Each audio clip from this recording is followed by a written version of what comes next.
Not sure where I left off in my previous videos here, but I've got my VIC here wrap, bifilar wind, center tap on the secondary.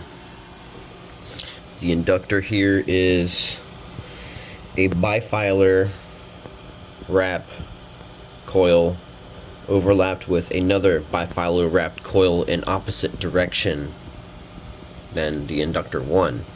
Right now it is just utilizing one coil, which is bifilar wound, but it's separated into the inductor 1 and inductor 2. So inductor 1 and inductor 2 are a bifilar wind the same direction in this specific scenario. All these cables are disconnected. My primary coil here is also a bifilar wound primary connected with a center tap, open ground, the same as the other one. No ground, just a center tap.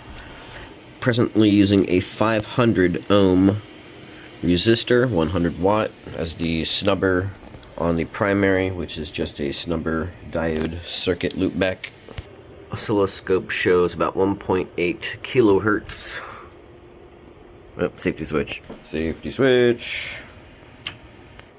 There we go. So I get really nice equal opposite polarity pulses during that pulse on time right there.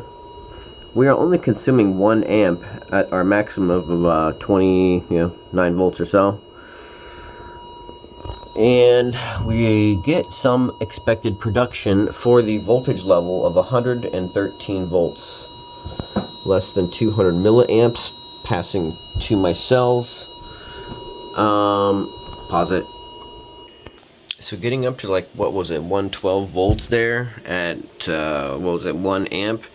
That's not too bad, considering this is a ideal waveform where we have equal opposite polarity pulses being billed, to a peak, exerting maximum force between the plates.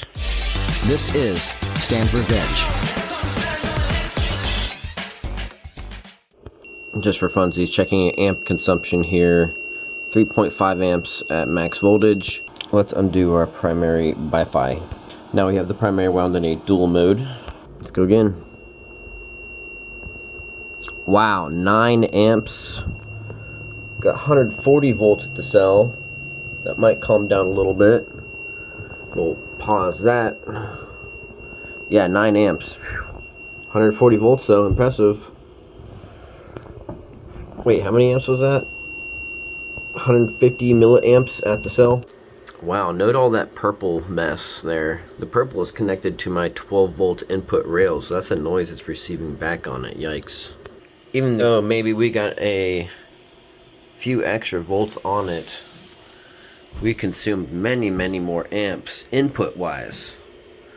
So this bifilar mode of the primary coil reduces our amperage input consumption drastically while only reducing the output voltage, I'd say minimally, because we're up to what, 132 volts or something like that if I'm not mistaken, and that was up to 140 volts there. So I will take the amp savings over the voltage for that matter.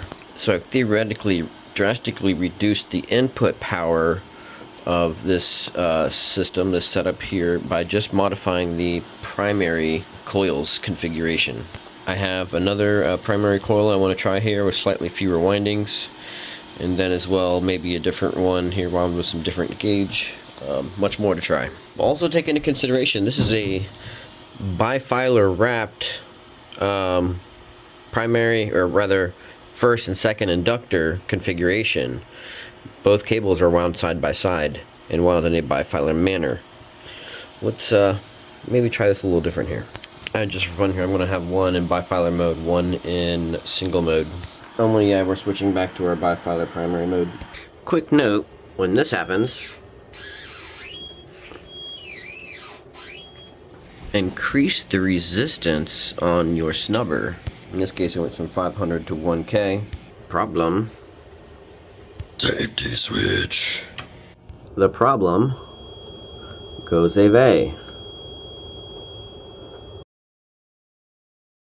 Cool, we have successfully burned a hole through something. We've got to find out where it is and reinforce it. My primary secondary was getting pretty warm, but per the sniff test, I believe this inductor is frying.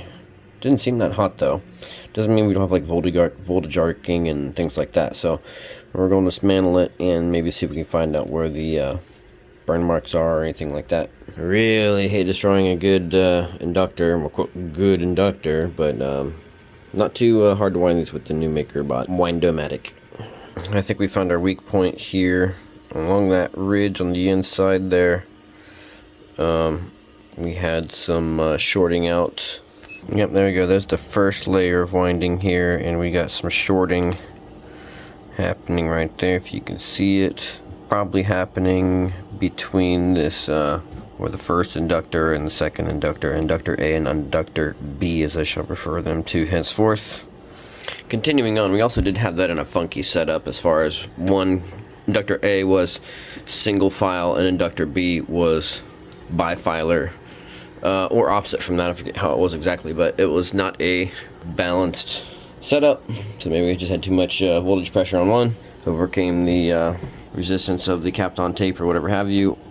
I don't even know, but we're gonna try our new inductor here. Hopefully our secondary is still good. We'll see what it do. Might have to pause for some tacos though. The other thing about this is that the where it fried here, it looks like this wire right here. I designed this special hole for the wire to come in through, right there, if it'll freaking focus. But I put it in the jig and it covers this up, so I had to start right here. And I'm wondering if that alone would be, you know, most of the solution for that problem right there, because I don't think we had any arcing per se. And see, there's the other one intended for that slot. It's supposed to go through there, but we have a jig covering it up, so it really doesn't work. Might have to modify that jig so I can able to do that, and that will, you know, prevent this shorting issue from happening. This is Stand Revenge.